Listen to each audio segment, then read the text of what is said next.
کا ہوگا نحمدہ و نصلی علی رسولہ الکریم اما بعد۔ محترم سامعین، اس امت کی خوبصورتی جہاں اللہ کے نبی صلی اللہ علیہ وسلم نے بہت ساری چیزیں اس کے تعلق سے بیان فرمائی، ان میں سے ایک یہ بھی ہے کہ مسلمان ایک نظریے کی بنیاد پر، ایک سوچ کی بنیاد پر ایک جماعت بن کر رہے، اس کے ٹکڑے نہ ہونے پائے، اس میں تفرقہ بازی نہ ہو۔ اللہ کے نبی نے جگہ جگہ اس کی تاکید فرمائی، اس کی خوبصورتی بیان فرمائی، اس کا حکم بیان فرمایا، اس کا تاکیدی حکم بیان فرمایا۔ خود اللہ کے نبی صلی اللہ علیہ وسلم نے فرمایا ید اللہ علی الجماع، جو اللہ کی طاقت ہے، اللہ کی مدد ہے، اللہ کی جو توجہات ہے، وہ سب اکٹھا رہنے والوں پر ہے، جماعت پر ہے۔ جو لوگ تفرقہ بازی کرتے ہیں، جو لوگ اپنی جماعت الگ بنانے کی کوشش کرتے ہیں، جو عامۃ المسلمین میں تفرقہ بازی ڈالتے ہیں، جو اختلاف پیدا کرتے ہیں، نہ اللہ کی قوت ان کے ساتھ ہے، نہ اللہ کی مدد ان کے ساتھ ہے، اور وہ اللہ کی نظر میں بڑے مجرموں میں سے ہے جنہوں نے امت کے اندر اختلاف پیدا کر دیا، جو امت کو توڑنے کا کام کر رہے ہیں، اپنی ذاتی مفاد کے لیے، اپنا رعب بٹھانے کے لیے، اپنی بڑائی کے لیے، لوگوں کی توجہات حاصل کرنے کے لیے امت کو توڑ رہے ہیں۔ امت کو توڑنا انتہائی بڑا جرم ہے۔ اللہ کے نبی صلی اللہ علیہ وسلم نے تو فرمایا کہ اگر بدن کی کسی حصے کو کوئی تکلیف پہنچتی ہے، چوٹ لگتی ہے، زخم لگتا ہے، تو اثر اس کا پورے بدن پر پہنچتا ہے۔ اسی طرح ایک مسلمانوں کو ہونا چاہیے، مسلمانوں کی جماعت کو ہونا چاہیے، ایک دوسرے کا ہمدرد، ایک دوسرے کا غمخوار، الگ سے اپنی کوئی جماعت نہ بنائے۔ مسلمانوں کے اندر اتحاد اور اتفاق کتنا ضروری ہے، آپ یہ سوچ سکتے ہیں کہ سجدہ سہو جو نماز میں کسی واجب کو چھوڑنے کی وجہ سے ضروری ہو جاتا ہے، اگر کسی آدمی نے نماز میں کوئی بڑی غلطی کر دی تو اس کے لیے ضروری ہے کہ آخر میں سجدہ سہو کرے، لیکن اگر عید کی نماز ہو، جمعے کی نماز ہو، جہاں مجمع زیادہ ہوتا ہے، تو ایسے موقع پر اللہ نے حکم فرمایا، شریعت کا حکم ہے کہ سجدہ سہو نہ کیا جائے۔ کیوں؟ اس لیے کہ لوگ زیادہ ہے، مجمع زیادہ ہے، اگر سجدہ سہو کریں گے تو کچھ لوگ سوچیں گے کہ بھئی امام نے ہماری نماز خراب کرا دی، کچھ لوگ تو سجدہ سہو کریں گے اور کچھ لوگ نہیں کریں گے، کسی کو خبر بھی نہیں ہوگی کہ بھئی سجدہ سہو کیوں کیا گیا، تو کچھ لوگوں کی نماز خراب ہو جائے گی سجدہ سہو کے چکر میں، اس لیے شریعت نے کہا کہ سجدہ سہو کرو ہی نہیں۔ تو دیکھو، لوگوں کو اختلاف سے بچانے کے لیے، لوگوں میں نزاع اور جھگڑے کو ختم کرنے کے لیے شریعت نے کہا کہ سجدہ سہو ہی چھوڑ دو، واجب کو چھوڑ دو، نماز ہو جائے گی۔ کعبہ جو بیت اللہ ہے، ساری دنیا کے مسلمانوں کا مرکز ہے، مسلمانوں کی دلی جذبات کعبے سے جڑی ہوئی ہے۔ بیت اللہ حرم شریف جو مکے میں ہے، دنیا کا افضل ترین مقام ہے، اس کا ایک حصہ ہے حتیم، جس کو کہا جاتا ہے، جو برابر میں جو دیوار ہے چھوٹی، جس کے اوپر پرنالہ بھی بہتا ہے، اس حصے کو حتیم کہا جاتا ہے۔ جب حضرت ابراہیم نے کعبے کو بنایا تھا تو کعبہ حتیم تک تھا، یعنی حتیم کعبے کے اندر شامل تھا، لیکن ایک دفعہ کفار مکہ نے اس کی تعمیر کی، اس کی مرمت کی، تو ان کے پاس اتنا پیسہ نہیں تھا کہ پورے کعبے کی تعمیر کر سکے، اس کی چنائی کر سکے، ان کے پاس صرف تھوڑا پیسہ تھا۔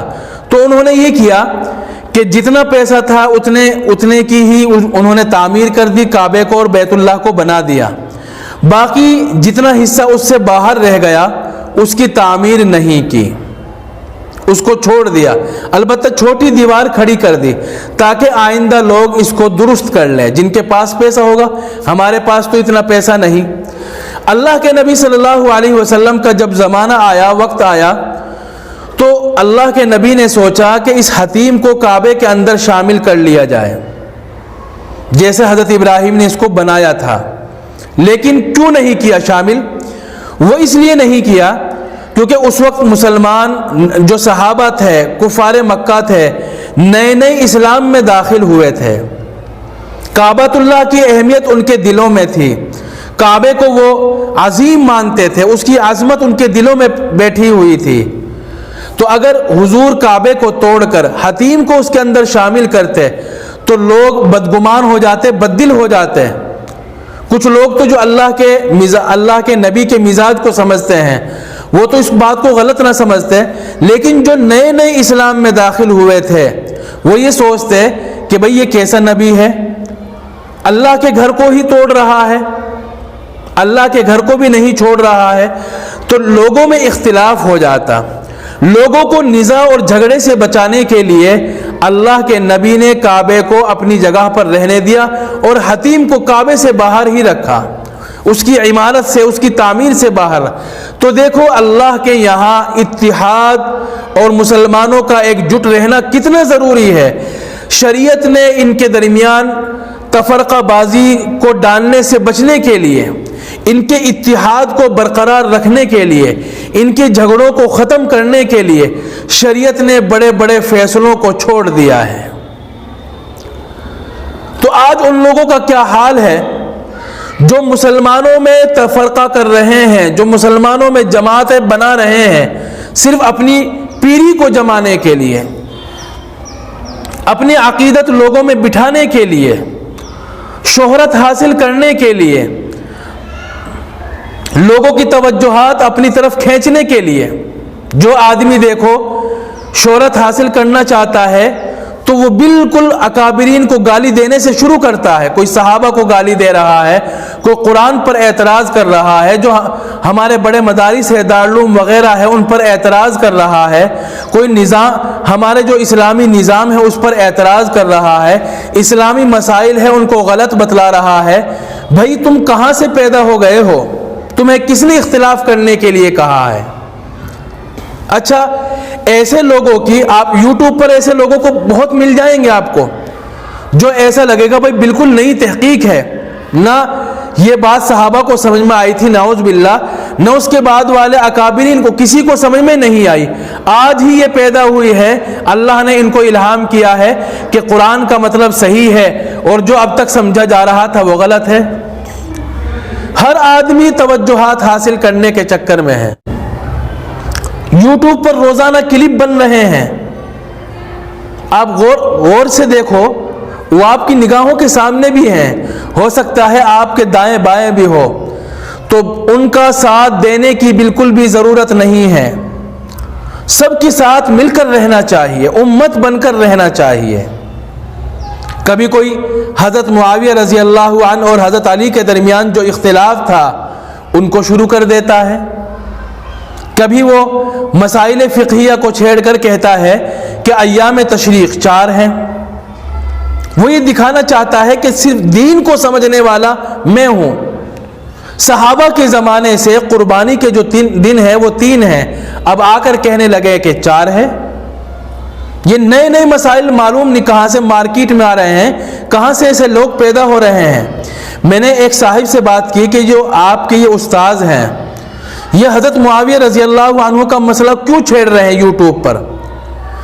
تو وہ اتنے عقیدت مند تھے، کہنے لگے کہ اختلاف تو ہر زمانے میں رہا ہے، اختلاف ہر زمانے میں رہا ہے۔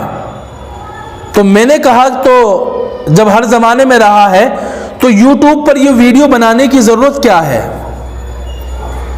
اگر آپ کو اختلاف ہے، آپ کی رائے الگ ہے، اولاً تو کوئی اختلاف کی ضرورت نہیں، احادیث شریفہ میں سب موجود ہے اور اکابرین نے دلائل کی روشنی میں سب فیصلے کر دیے ہیں۔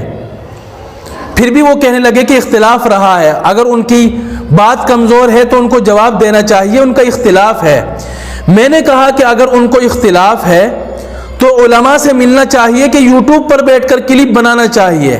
یوٹیوب تو سوشل میڈیا میں سے ہے، عوام کو کیا بتانا چاہتے ہیں حضرت معاویہ اور حضرت علی کے درمیان اختلاف بیان کر کے لوگوں کو کیا یاد دلانا چاہتے ہیں؟ ان دونوں کے درمیان میں جو اختلاف تھا، یہ اختلاف ایسا ہے نہ تو مسلمانوں کا عقیدہ اس پر ٹکا ہوا ہے، نہ مسلمانوں کی دنیا اور آخرت کی کامیابی اور ناکامی ان دونوں کے اختلاف اور اتحاد سے ہے، نہ مسلمانوں کا کوئی عمل ان مسائل سے ہے، نہ مسلمانوں کا کوئی بھی ضروری کام ان حضرت معاویہ اور حضرت علی کے اختلاف سے ہے۔ تو کیوں یوٹیوب پر بیٹھ کر، سوشل میڈیا پر بیٹھ کر صحابہ کی شان میں گستاخی کی جا رہی ہے؟ کیا مقاصد ہیں ان کے؟ وہ لوگوں کو کیا بتانا چاہتے ہیں؟ لوگوں کو وہ بات بتلائیے جو ان کے منافع کی ہے، جو ان کے نفع کی ہے، جو ان کے نقصان کی ہے، جس میں ان کی دنیا اور آخرت کا نفع اور نقصان لگا ہوا ہے، ان کو وہ باتیں بتلائیے۔ یہ کون سی بات بتلا رہے ہیں کہ صحابہ کے درمیان میں یہ جھگڑا پیدا ہو گیا تھا؟ ان کا تو کوئی نفع اس سے نہیں جڑا ہوا، وہ تو یہ نہیں سننا چاہتے، وہ آپ ان کو کیوں بتلا رہے ہیں؟ اگر آپ کے پاس اختلاف ہے، آپ کے دلائل اور تحقیق الگ ہے، تو محققین کے پاس جائیے نا۔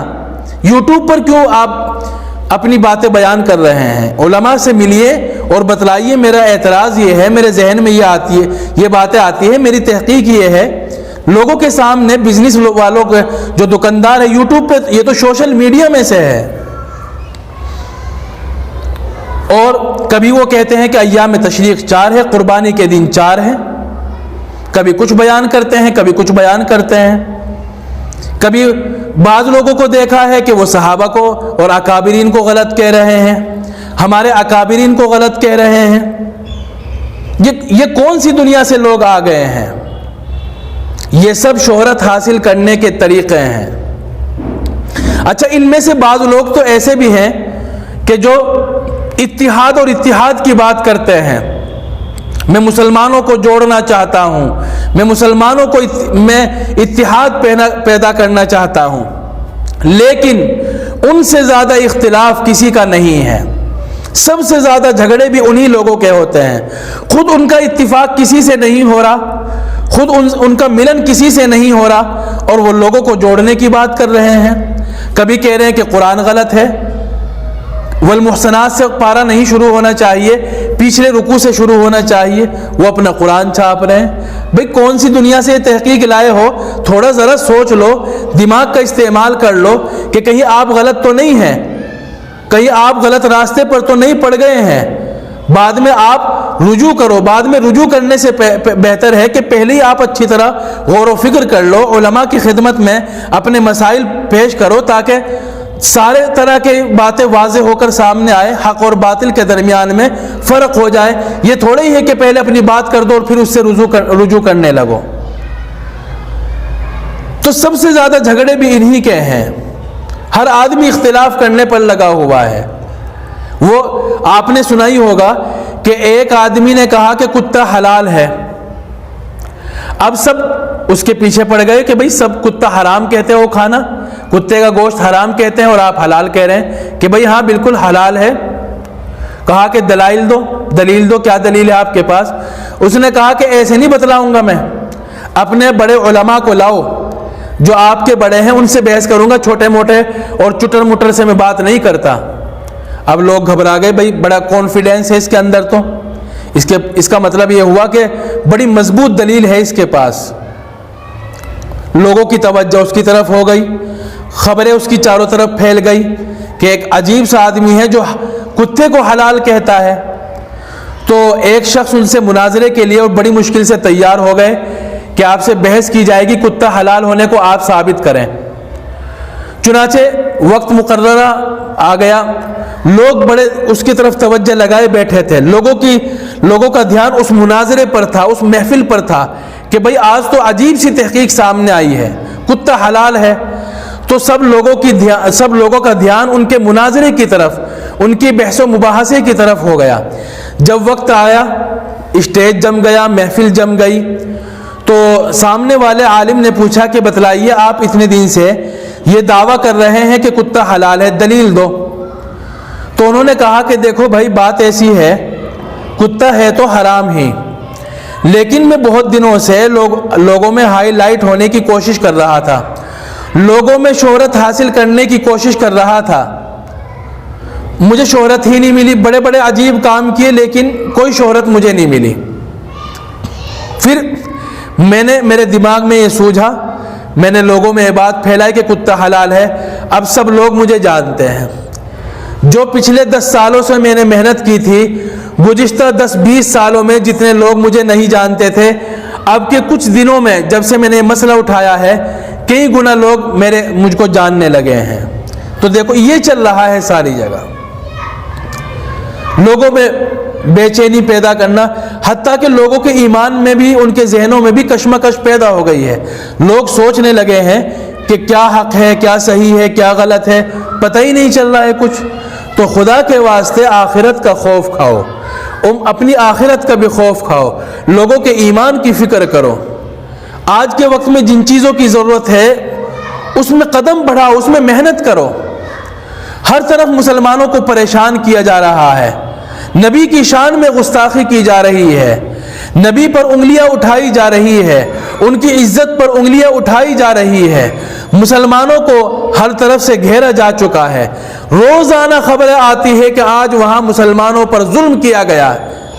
یہ مسلمانوں کی دنیا میں حالات ہے، اور آپ حضرت معاویہ کے مسائل کو چھیڑنے میں لگے ہوئے ہیں، آپ یہ بتانے پر لگے ہوئے ہیں کہ ایام تشریق 3 نہیں 4 ہے، آپ یہ بتانے پر لگے ہوئے ہیں کہ جو قرآن کریم ہمارے درمیان میں ہے یہ قرآن غلط ہے، یہ احادیث کا ذخیرہ غلط ہے۔